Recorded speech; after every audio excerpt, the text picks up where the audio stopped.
예, 이어서 지난 세션에서 잠깐 스탑했었던 임상 평가에 대해서 더 상세하게 말씀을 드리겠습니다. 그래서 임상 평가를 하는 여러 방식들이 있습니다.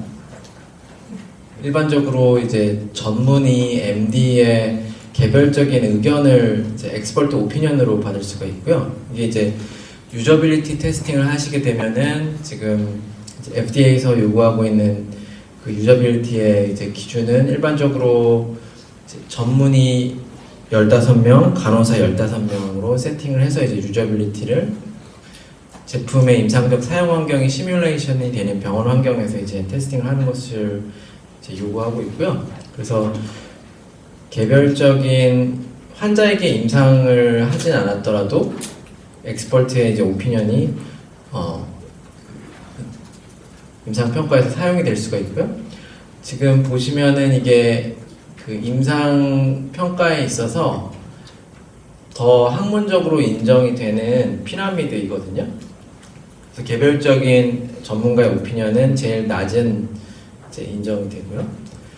그리고 보셨을 때 지금 RCT 제일 잘 아시냐? 여기 RCT가 여기 중간이고요. 보셨을 때. 그리고 여기가 케이스 컨트롤드 스터디. 그래서 임상을 평가를 했는데 환자 한 명을 가지고 케이스 스터디를 한 경우도 있거든요. 그래서 논문 발표되는 케이스 리포트로 나오는 경우도 있고, 그게 아무래도 개별적인 의견과 개별적인 환자의 데이터는 인정도가 낮아지고요. 코홀트 스터디즈는 예를 들어서 지금 코홀트라는 거는 그 그룹을 가리키는데요. 지금 아까 제가 오전에 손을 들어주신 분들, RA에 종사하시는 분들을 만약에 지금 여기 그룹에서 모은다면 그게 코홀트 그룹이 됩니다. 그리고 또 대학이나 대학원에서 공부를 하실 때 그런 그 같은 클래스에서 그 학생들의 어떤 평균을 내본다면 코홀트 스터디가 되고요. 코홀트 스터디는 이게 무작위 배정이 된 게 아니기 때문에 이게 오차가 나기가 쉽습니다. 특정한 집단이 되기 때문에. 그래서 대표성이 떨어지는 부분이 있습니다. 그런데 RCT라고 불리는 임상은 이게 중요한 단어가 랜더마이즈라는 단어인데요. 이게 무작위 배정을 한다는 내용이고요. 그래서 지정되어 있는 어떤 시험군이나 대조군을 그 환자군을 정해져 있는 환자 선정 기준에 따라서 환자를 등록을 시킨 다음에 이 무작위 배정으로 예를 들어서 환자가 첫 번째 환자가 있으면은 그 환자가 시험군에 갈지 대조군에 할지 그것을 무작위 배정표를 먼저 임상할 때 만들어 놓거든요. 그러면은 첫 번째 환자는 시험군, 두 번째 환자는 대조군, 세 번째 환자는 대조군, 네 번째 환자는 시험군. 이것을 연구자와 환자가 모르는 상태에서 그렇게 하면 복수 맹검이라고 하거든요. 그래서 더블 블라인딩이라고 하는데 의사와 환자를 둘 다 블라인딩을 시키게 되고 그런 상태에서 시험군과 대조군의 어느 환자가 시험군의 치료를 받을지 모르는 상태에서 진행하는 것을 RCT 임상이라고 합니다. 그래서 그 RCT 임상을 그 임상시험에서는 제일 인정을 해주고 있고요. 일반적으로는 보실 때는 RCT를 제일 생각을 하실 수가 있는데요. 그 위에 더 인정되는 것들이 지금 있거든요. 그래서 이런 RCT의 임상시험을 한 것에 대해서 논문을 발표했다면 그 논문이 더 인정이 되는 거고. 왜냐하면 논문은 아카데믹 저널과 피어의 리뷰를 받게 되죠.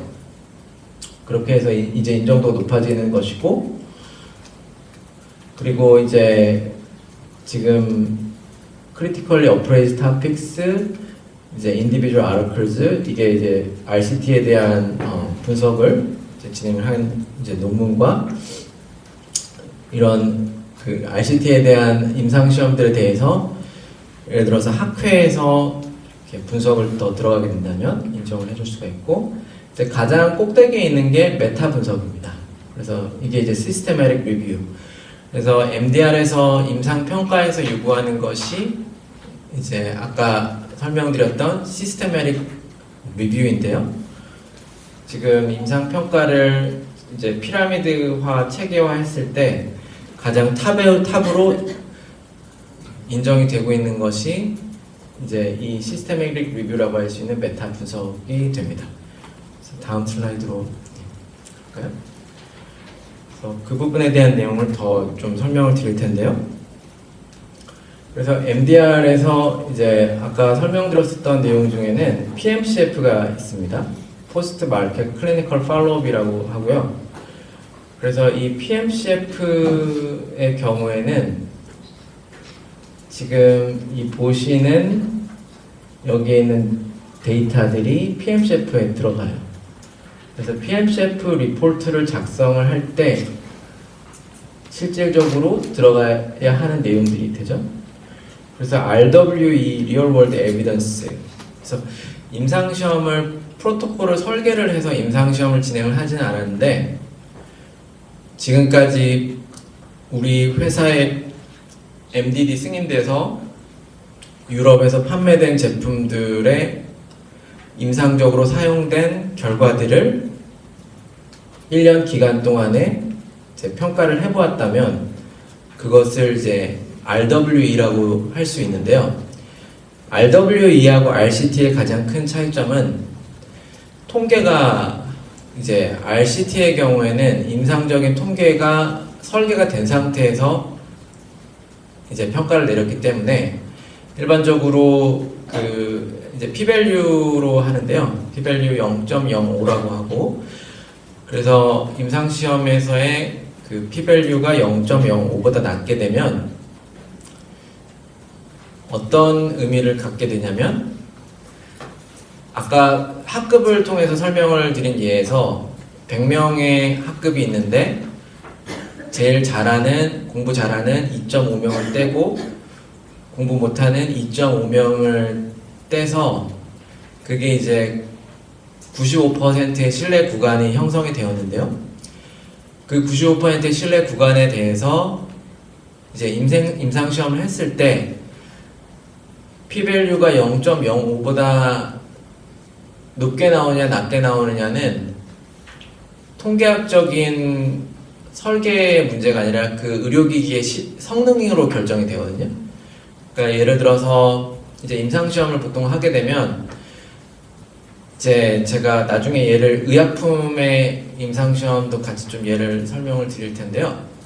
예를 들어 정형외과에서 이제 슬관절염 이제 임상시험을 하는데 거기에 그 중증 슬관절염 지수가 있는데 그게 이제 KL 그레이드라는 게 있고요. 그러면은 KL 그레이드 뭐 3과 4 중증 슬관절염 환자들을 이제 임상시험을 했는데 일반적으로 이제 신문을 읽게 되면 임상시험 성공해가지고 p-value가 0.05보다 낮아서 성공했다 이렇게 나오는데 그게 무슨 의미냐라고 이렇게 보시면은 해당 의료기기나 의약품을 사용을 했을 때 지금 그 퇴행성 중증 슬관절염의 경우에 그것이 임상적으로 개선되는 것을 영향을 준 이 요소가 p-value가 0.05보다 낮았다라고 하면은 그 의료기기만 차별적인 영향을 주었다라는 의미가 됩니다.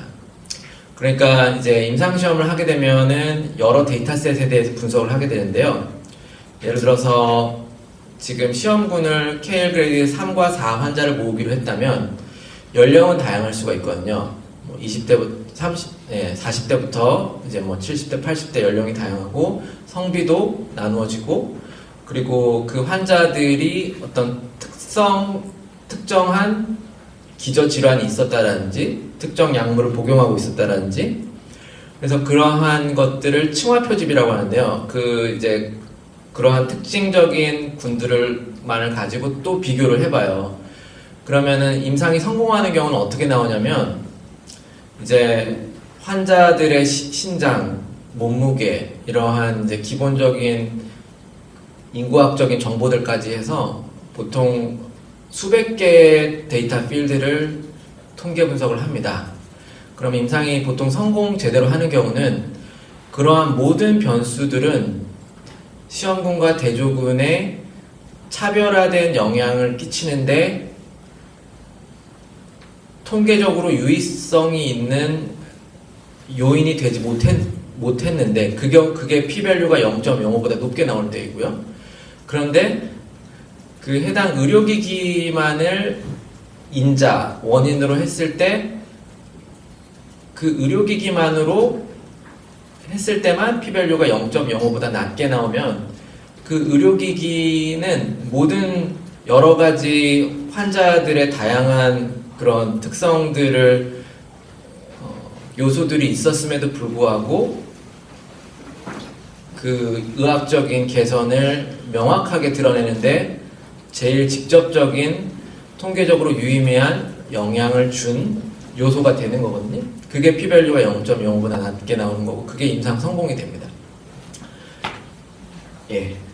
그래서 RCT는 그렇게 임상이 진행이 되고요. 근데 RWA는 그게 안 돼요. 왜냐면 그러한 설계 자체를 처음부터 하지 않았기 때문에.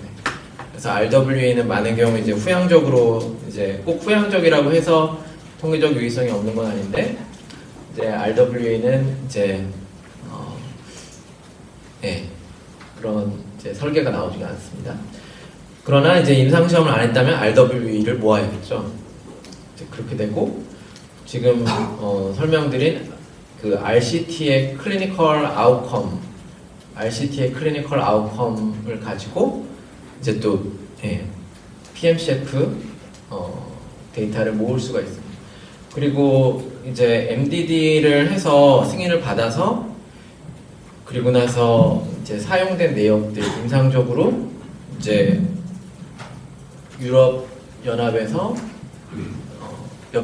수백 개가 사용이 되었고 그것으로 인해서 이제 분류를 해야 될 게 컴플레인트 이제 말씀을 드렸고요. 불만 사례가 그거를 이제 예를 들어 한 연도에 20개가 불만 사례가 모였으면 그거를 이제 캐리고리로 해서 분류를 하고 그리고 유해 사례의 경우에는 이제 일반적인 유해 사례 그러니까 보통 이제 유해 사례하고 주요한 유해 사례를 나눌 때 해당 의료기기를 사용을 해서 사용을 하는 시술 과정에서 어떤 발열이 생기거나 이러한 이상 반응을 유해 사례라고 하고요.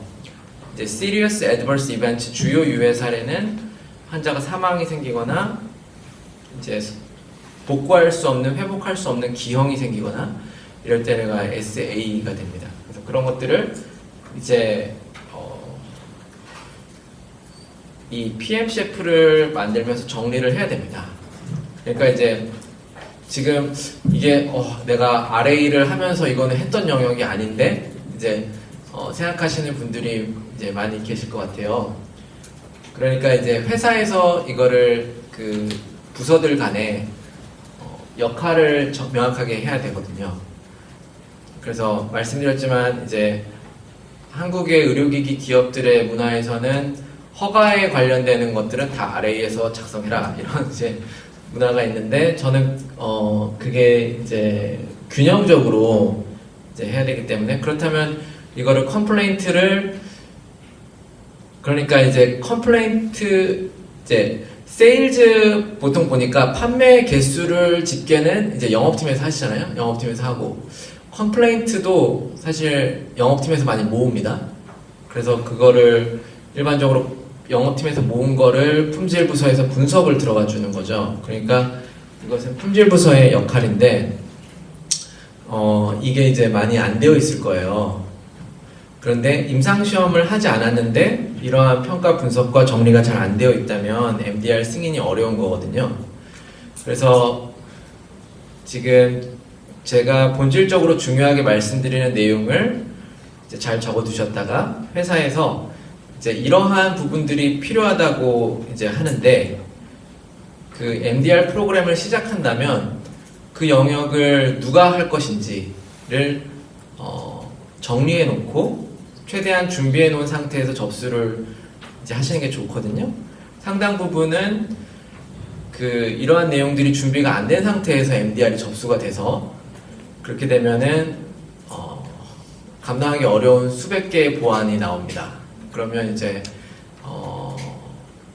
이거는 이제 MDR이니까 RA 부서에서 접수했으니까 RA 부서에서 빨리 다 대응 방안을 마련해 놔라. 그러면 이제 답이 없는 거죠. 예. 그래서 이런 내용들을 미리 좀 준비를 부서들 간에 해두시는 게 중요합니다. 예, 다음 슬라이드. 그래서 이제 여기는 PMS가 되겠고요. 예, PMS는 PMCF보다 더 큰 영역이고요. 그래서 PMS는 연속적인 의미가 있습니다. PMCF는 딱 특정 구간에 우리가 특정 기간에 2021년도 기간에 임상적으로 취합된 데이터들에 대해서 분석을 해보겠다. 어떠한 목표와 특별히 이러한 평가 항목에 대해서 집중적으로 안전성에 대해서 사후 임상 데이터들의 문제가 있었는지 보겠다. 또는 성능 면에서 사후 임상 데이터들에서 성능에서 이러한 효과가 달성됐다고 볼 수 있는지를 평가를 해보겠다. 특정한 목표를 가지고 분석을 들어가는 게 PMCF이고요. 예, 그렇기 때문에 PMS는 항상 해야 되는 것인데 PMCF는 이제 이제 진행해야 되는 것이 이제 클래스별로 이제 달라지게 되고요. 그래서 PMS의 경우에는 지금 설명드렸던 PMCF가 일부가 되고요.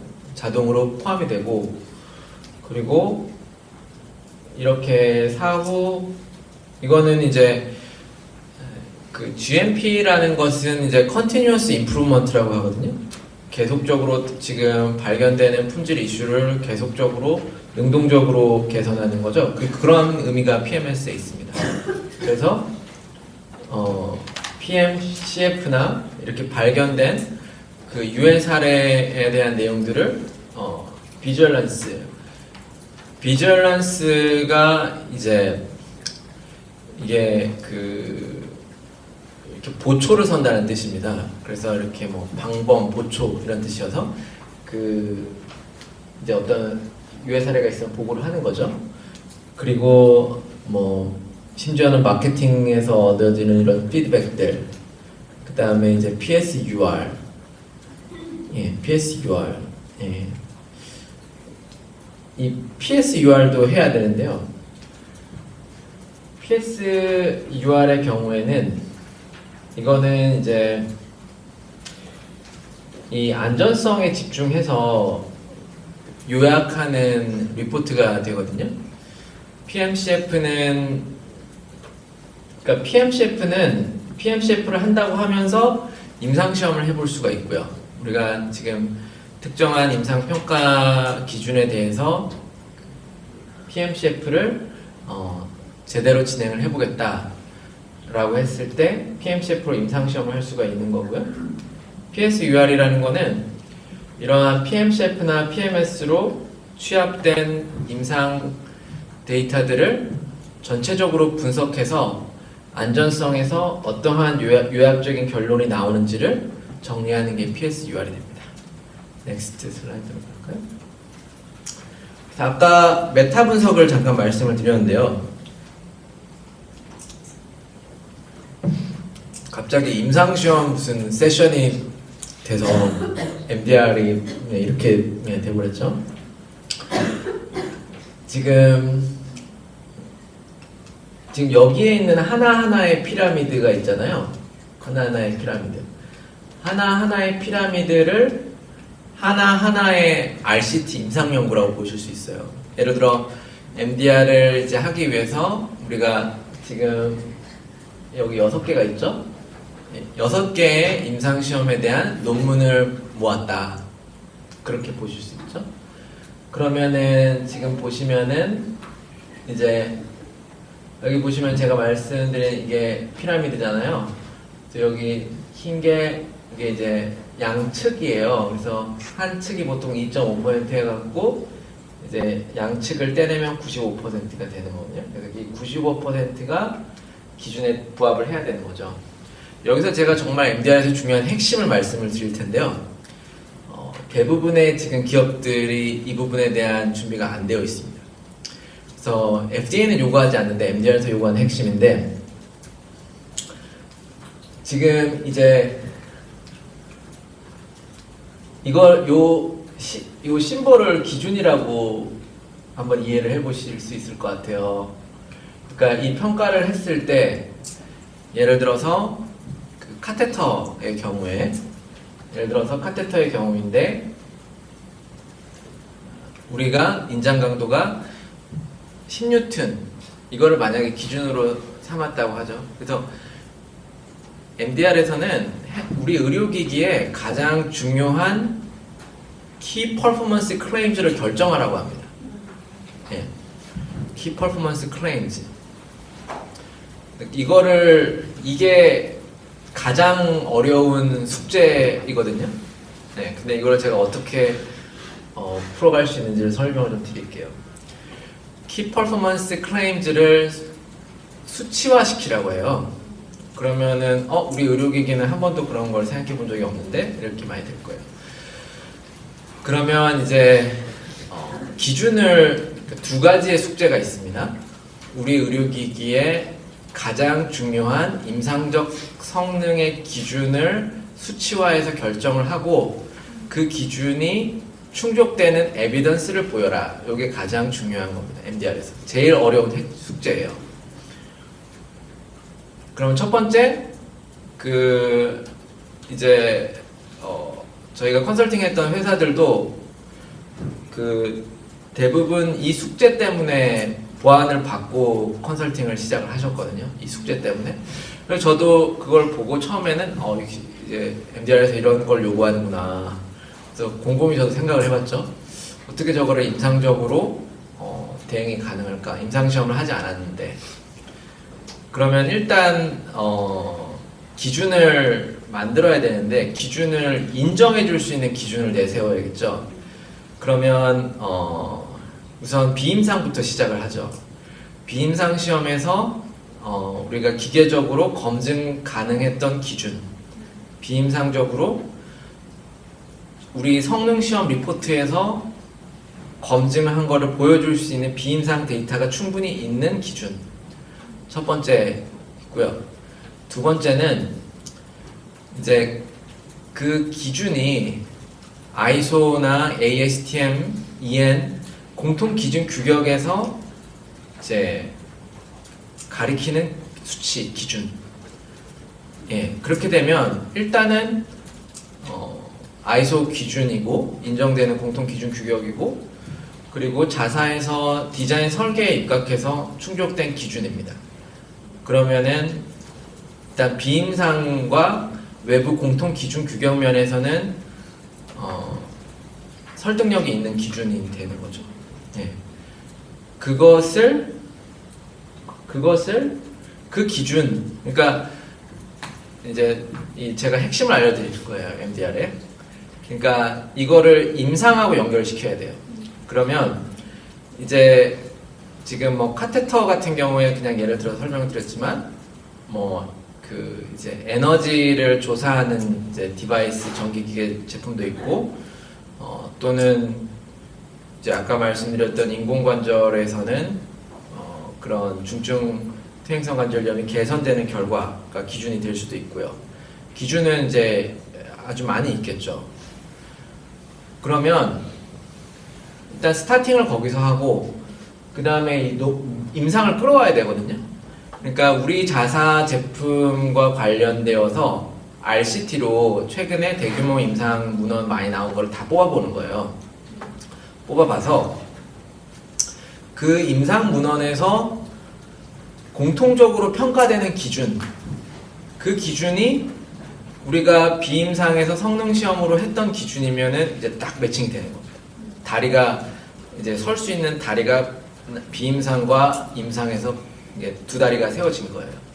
그래서 그렇게 기준을 저는 이제 고민하다가 그렇게 해야겠다. 제가 이제 아이디어가 나서 그렇게 이제 비임상 시험에서 이거는 입증된 기준이었고 자사 비임상에서 그 다음에 공통 기준 규격이 있었고 두 번째로 세 번째로는 그 임상 문헌 비슷한 제품의 임상 문헌에서도 그 기준을 평가를 했었다. 이렇게 해서 그 MDR 승인을 이끌었던 이제 경우가 있었고요. 그래서 그 이후로는 이제 사실상 계속 그렇게 해오고 있습니다. 그래서 이런 거는 이제 경험이 중요하고요. 그래서 어떤 이제 컨설팅을 만약에 의뢰를 하신다면 MDR을 지금까지 몇 번을 진행해 왔는지를 물어보시는 게 중요합니다. 왜냐하면 상당 많은 컨설팅은 지금 한국의 제조사랑 거의 같은 스타팅 라인이 들어가요. 그러면은 그 RA만 하는 컨설턴트의 경우에는 이런 클리니컬에 대한 백그라운드가 없으면 전혀 대응이 안 됩니다. 왜냐면은 상장사의 집단 지성이 전혀 대응이 안 돼서 이런 내용을 요청하는 거거든요. 그러면 이제 거기까지 말씀을 드렸어요. 핵심적인 내용을 말씀을 드렸고, 그러면 이제 그거를 메타 분석으로 풀어가는 거죠. 일단 메타 분석은 제가 피라미드에서 알려드린 것처럼 다시 돌아올게요. 제일 인정해 주는 거예요. 그러면은 이제 이게 메타 분석이거든요. 그러면 예를 들어서 그 카테터에 대한 이제 이거 할 때 또 하나의 팁이 있어요.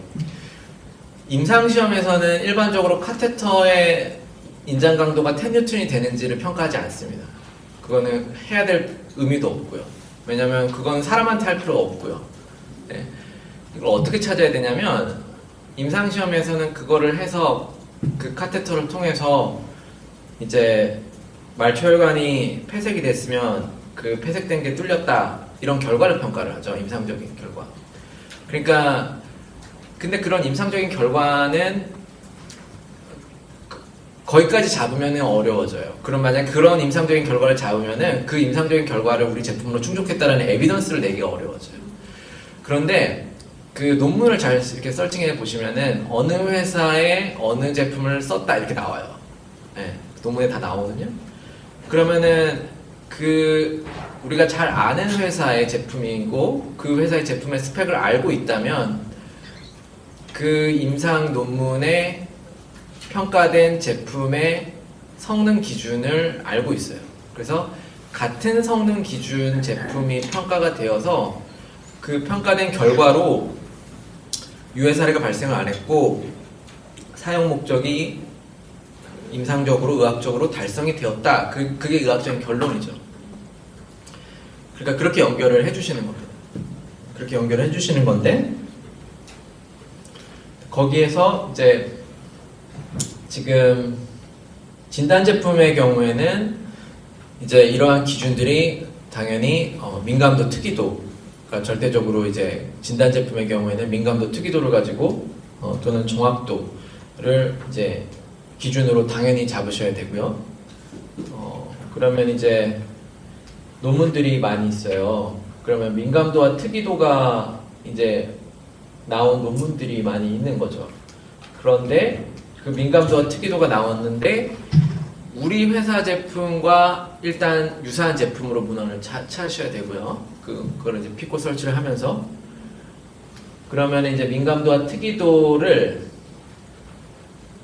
이게 이제 환자 100명에 대한 데이터, 환자 200명에 대한 데이터, 환자 300명에 대한 데이터, 환자 500명에 대한 데이터.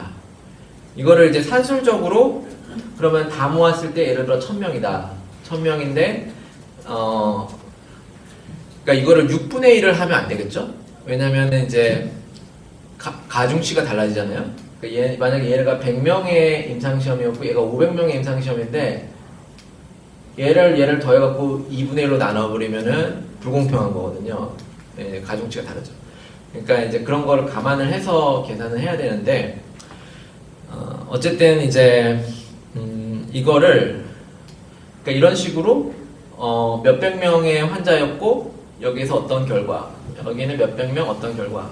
그러니까 꼭 이거를 에버리지로 하기는 좀 어려울 수 있습니다. 완전 그냥 절대적인 평균이 그거는 왜냐면 이 환자분들이 또 다 같지가 않기 때문에 그런데 이제 임상평가라는 것은 그 꼭 절대적인 수치를 한다기보다는 이런 종합적인 평가가 메타 분석인 거거든요. 근데 메타 분석을 했는데 예를 들어서 우리가 제품이 인장 강도가 10N을 기준으로 잡았는데 여기에 쓰여졌던 카테터 기기들이 제품들이 그 인장 강도가 뭐 10N 이상이 기준이었는데 11N 이상, 뭐 20N, 15N 이렇게 조금씩 달라지죠. 그런데 결과적으로 우리 기준과 일부만 벗어나거나 대체적으로 우리 기준에 부합해 들어왔다. 이게 이제 메타 분석이 됩니다. 그래서 이제 임상평가를 대응하는 방식에는 크게는 우리 자사 제품의 임상시험을 가지고 RCT를 하는 방법 제일 편하고요. 근데 돈이 많이 들어가죠. 그러니까 회사에서 잘 안 하죠. 그리고 또 유럽에 임상시험 해야 되는가 이런 이제 근본적인 물론 그러니까 유럽에서 RCT를 하면 제일 좋은 겁니다. 제일 MDR 심사자도 제일 인정해주기가 좋고요.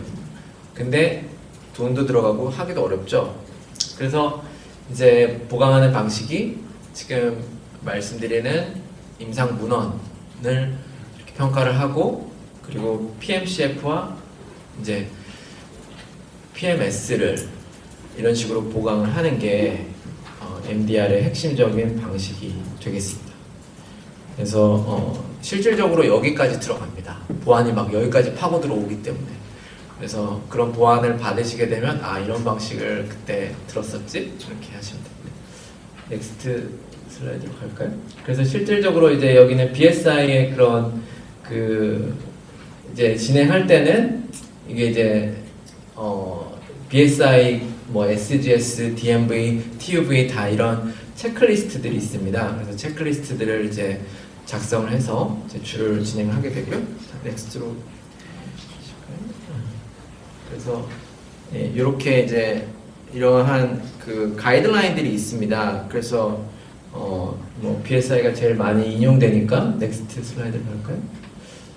그래서 지금 이제 말씀드렸던 내용을 조금 더 이제 정리를 이제 더 드리려고 하고요. 그래서 아까 이제 설명드린 것처럼 그 테크니컬 다큐멘테이션은 NX2에 해당이 되고요. 그 다음에 GSPR은 NX1에 해당이 됩니다. 이런 거는 이제 그 RA 규제과학 자격증 시험 그러한 이제 그 법규가 있습니다. 그리고 넥스트 슬라이드로 갈까요? 예, 넥스트 슬라이드. 그래서 지금 이제 결국은 마찬가지죠. 뭐 FDA도 510K 승인받고 판매해야 되고 컨포머티 어세스먼트를 받고 이제 판매를 해야 되는 내용이 되고요. 넥스트. 그래서 지금 이게 이제 절차가 아까 제가 처음 설명드렸던 이제 이런 절차인데요. 처음에는 이 적합 심사를 통과를 해야 되고요. 적합 심사를 통과를 하면 자사에서 이 자가 선언문 DOC를 작성을 하고 그 DOC를 작성을 했으면 그 사인한 날짜로부터 C 마크를 부착을 할 수가 있습니다. 그리고 이제 UDI를 충족을 시켜야 되고, 그런 다음에 제품을 이제 판매를 들어가게 되겠죠. 다음 슬라이드. 그래서 아까 얘기 드렸던 이제 UDI에 대한 내용이고, 그 UDI는 이제 DI와 PI가 있고요. 그리고 재사용 전기 기계적 의료기기는 이제 재사용 제품이잖아요. 그래서 리프로세싱 디바이스라고 하는데요. 리프로세싱 디바이스도 할 게 많습니다. 일단 UDI를 할 때 이제 만약에 이제 이게 지금 재사용되고 있는 마이크잖아요. UDI를 이제 Permanent Direct Par Marking을 요구를 해요. DPM이라고 하는데 지금 이거는 예를 들어서 제가 이렇게 이걸 떼버리면 여기서 이 코엑스 주최 측에서 싫어하겠죠? 이게 Permanent Marking이 아니에요. 근데 그러니까 UDI의 의미는 어떤 의미가 있냐면 그 제품을 추적, 식별하기 위한 정확한 데이터가 그 의료기기를 사용자에게 전달하는 게 의미가 있습니다. 왜 UDI 하라 그러냐? 그러면 두 가지의 목적인데 이 제품의 본질적인 추적 관리 그 코드를 사용자에게까지 전달해주고 그리고 그러한 내용을 정부에다가 입력을 시킴으로써 만약에 해당 의료기기가 어떤 특정 병원에서 사태가 발생하면 어느 의료기기까지 다 수거해야 되느냐를 정부가 한눈에 알 수 있게 그리고 사용자도 이게 사용된 거라는 거를 식별할 수 있는 그게 목적인데요. 근데 그러면 재사용 그러니까 일회용 의료기기는 이제 패키징에 적혀 있으면 그거 사용 보통 이제 병원에서 어떻게 하냐면 이제 사용할 때 간호사가 그 이제 간호사가 의료기기 사용할 때 그거를 적거든요. 그 UDI 이런 어떤 거를 적습니다. 그러니까 이제 병원에서 기록이 남는 거죠. 근데 그러고 나서 패키징 버려요. 그래 버려도 상관없죠. 근데 재사용 제품은 만약에 UDI를 패키징에다가 적어놨으면은 버리고 그러면은 다다음 사용자는 UDI가 없어요. 그러니까 제품 자체에다가 마킹을 퍼머넌트 마킹 해라 이게 요건이고 그것도 이제 MDR에서 요구가 되는 거죠. 그러면은 이거는 이제 디렉팔 마킹이라는 거는 금속이니까 이거를 이제 애칭을 할 수도 있고요. 그러니까 정형외과가 그 재사용되는 이런 드릴빗 같은 게 있어요. 작은데 다 재사용되는 건데 너무 작아요 스페이스가. 거기다가 뭘 해야 될지도 모르겠는데 그래서 그런 경우는 되게 복잡한데 이제 큰 기기 같은 경우는 애칭을 하거나 아니면 초강력 스티커를 붙이면은 퍼머넌트 마킹이 됩니다. 그게 이제 UDI가 되겠고요. 그리고 리프로세싱 제품은 또 이런 것들이 요구가 되는데 이제 교차 감염. 그러니까 예를 들어서 제가 코로나 감염되진 않았지만 만약에 제가 코로나 감염되었다면 이걸 이제 마이크가 지금 없잖아요. 그래서 제가 쓰고 또 와서 사용했다면 이거를 크로스 컨태미네이션 교차 감염 균이 교차 감염될 수 있는 리스크가 있죠. 그러니까 예를 들어 피부과에서 쓰이는 그 이런 울세라 같은 그 여성분이 잘 아시는 하이프나 이런 고주파로 이렇게 미용 치료하는 거가 보통 트랜스듀서에서 에너지가 나가거든요. 근데 예를 들어서 감염병에 걸려 있는 그 이제 사용자분이 그게 이제 트랜스듀서가 다을락말락하면서 하이프를 주고 RF를 주고 레이저를 주는 건데요. 그래갖고 균이 예를 들어서 옮겨왔다고 닿아가지고 옮겨왔는데 바쁘잖아요 피부과에 막 사람들 엄청 많고 다음 환자 오시라 해갖고 또 써갖고 그게 근데 다음 환자가 일반적으로 환자 피부가 온전한 상태면 감염되기는 어렵죠. 근데 그 다음 환자 피부가 상처가 있었어요. 그러면은 균이 교차 감염이 되는 거죠. 그래서 그런 것들을 그러면은 이제 재사용되는 제품에 대해서 이제 소독 세척을 이제 해야 되죠. 그래서 클리닝 세척하는 게 클리닝이고 소독하는 게 디스인펙션이거든요. 그래서 그런 거에 대한 밸리데이션이 요구가 되고 이 부분까지 조금 과도하게 요구가 되는데 이제 소독하고 세척을 이렇게 한단 말이에요. 그러면 보통 아이소프로필이나 알코올로 70%짜리로 이거를 거즈를 닦는데 근데 사용자가 좀 무지하게 알코올을 그냥 다 갖다 부어버렸어요. 여기다가. 그러면은 그 기계의 성능이 영향을 받느냐? 영향을 받을 수 있겠죠. 갖다 부어버렸으면은. 그래서 그런 것까지 평가를 하라고 합니다. 그래서 이제 재사용 제품에 대해서는 이제 그런 것들까지도 이제 시험을 해야 됩니다. 예, 넥스트 슬라이드로 가볼까요? 그래서 아까 이제 UDI 잠깐 말씀드렸는데 그게 이제 유다메드에 이제 등록이 좀 돼야 되는 부분을 말씀을 드렸고요. 그리고 이제 넥스트 슬라이드를 가볼까요? 그래서 이제 여기는 그 아까 말씀드렸던 이제 이 유럽 대리인의 역할이 좀 강조가 됐습니다. 넥스트 슬라이드를 볼까요? 그래서 MDR에서 제조회사의 의무가 결국은 이제 간단하게 MDR을 지켜야 되는 의무가 있습니다. 네, 그리고 이제 품질 관리 책임자가 당연히 있어야 되고요. 넥스트 슬라이드. 그래서 유럽 대리인. 그래서 유럽 대리인에 있어서 이게 이제 규정에 유럽 대리인에 대한 규정이 또 있고요. 그래서 유럽 대리인이 이제 지금 여기 적혀 있는 것처럼 제조업체가 MDR을 말을 안 들었으면 유럽 대리인이 이제 대리해서 법적 책임을 지어야 됩니다. 그래서 요즘 이제 MDR에서 유럽 대리인이 뭐 이렇게 막 자꾸 보내달라는 게 되게 많습니다. 그런 내용이고요. 넥스트 슬라이드를. 그래서 이제 수입업체가 지켜야 될 경우, 넥스트 유통사. 그래서 이제 MDR에서는 이제 제조사의 그런 이제 요건만을 많이 이제 생각을 하게 되는데 이러한 다양한 사업체들이 지켜야 되는 요건들이 있고요. 넥스트. 그래서 지금 이제 규정상에서 나타나 있는 이 PMS에 대한 내용이 되겠고요. PMS는 이제 여기서 위험관리 차원에서 PMS가 이루어져야겠죠. 그리고 이 PMS를 통해서 이제 향후에 개발되는 제품에 대한 디자인에 대한 인풋이 될 수가 있고요. 그리고 이 Field Safety Corrective Action. 그래서 이제 필드라는 것은 이제 실제로 시판되는 그런 그 이제 환경을 시판된 제품을 가리키고 거기에서 컴플레인트나 유해 사례가 발생을 이제 계속적으로 된다면 이제 캐파를 열어야 되거든요. 그래서 그런 커렉티브 액션이 되겠습니다. 그래서 이런 것들에 대한 어떻게 이런 것들을 운영을 하고 있는지를 PMS에 넣어야 되는데요.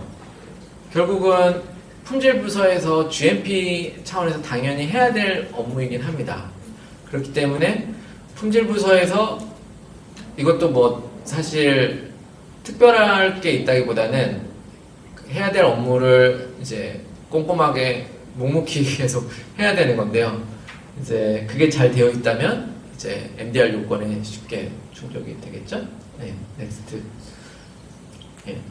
그래서 이 PMS에서는 지금 프리벤티브와 프로액티브가 있는데요. 그래서 지금 이제 보셨을 때 이제 PMCF가 이제 MDR의 IVDR의 어떠한 NX 규정의 근거에서 요구가 되고 있는지에 대한 내용이고요. PSUR도 근거에 의해서 나오고 있는 건데 PSUR에 제가 설명을 드렸던 것처럼 PMS를 해본 결과 분석을 통해서 PMS는 어떻게 보면 계속적인 액티비티거든요. 매달 세일즈 내역 분석하고 컴플레인트 트렌딩을 본다고 하죠. 컴플레인트가 월별로 어떻게 올라가는지 줄어지는지 그거를 분석하고 컴플레인트가 사실 컴플레인트 하나가 있으면 그것도 이제 컴플레인트 발생한 제품 수거해가지고 문제가 뭔지 보고 그게 다 PMS에 들어가죠.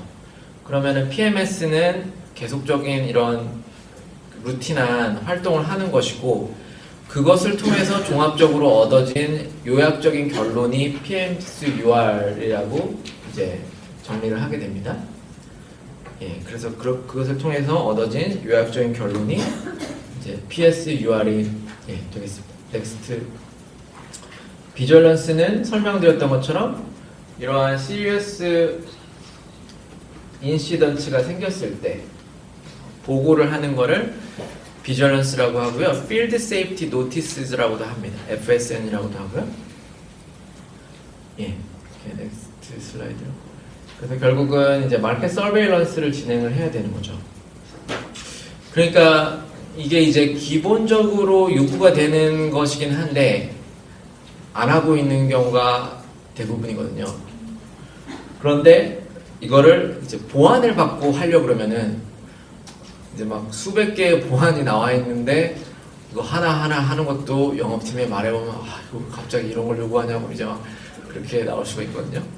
이거를 또 컴플레인트를 정리해달라고 하고 지난 5년간 데이터를 다 정리해달라고 그러면은 이제 그거를 달갑게 요청을 받는 부서는 없을 거거든요. 그러니까 이게 지금 아까 그 분석적 그 키 퍼포먼스 클레임에 대한 세팅하는 거는 그런 이제 임상적인, 비임상적인, 제대로 된 전략적인 그 메타 분석 이런 접근이 필요한데 이제 다른 나머지 부분들은 어떻게 보면은 그 이제 해야 되는 업무이긴 한데 지금까지 안 해왔고 그것을 두 가지 선택지가 있습니다. 제가 볼 땐 회사에 이러한 내용들을 공론화해서 부서들이 균형적으로 해야 될 업무를 끌어올리는 방식, 그게 가장 이상적이라고 할 수 있겠고요. 글로벌 기업들이 하고 있는 겁니다. 왜냐하면 한 부서에만 너무 지나치게 일이 가지 않게. 근데 많은 경우에는 이제 이런 게 준비되지 않은 상태에서 MDR 접수가 되고 그러면 보안이 막 이렇게 산더미처럼 나오면서 그것을 이제 RA 팀에서 허겁지겁 감당하려고 하는데 감당이 안 되고 그런 상황. 보통 두 가지 선택지가 발생을 하더라고요. 이렇게 좀 알려드리고요. 그렇게까지 좀 말씀을 드리고 이제 10분 동안 브레이크 타임을 가지시고 MDR 그 작성과 이제 추가적인 임상 시험에 대한 내용들 더 알려드리도록 하겠습니다.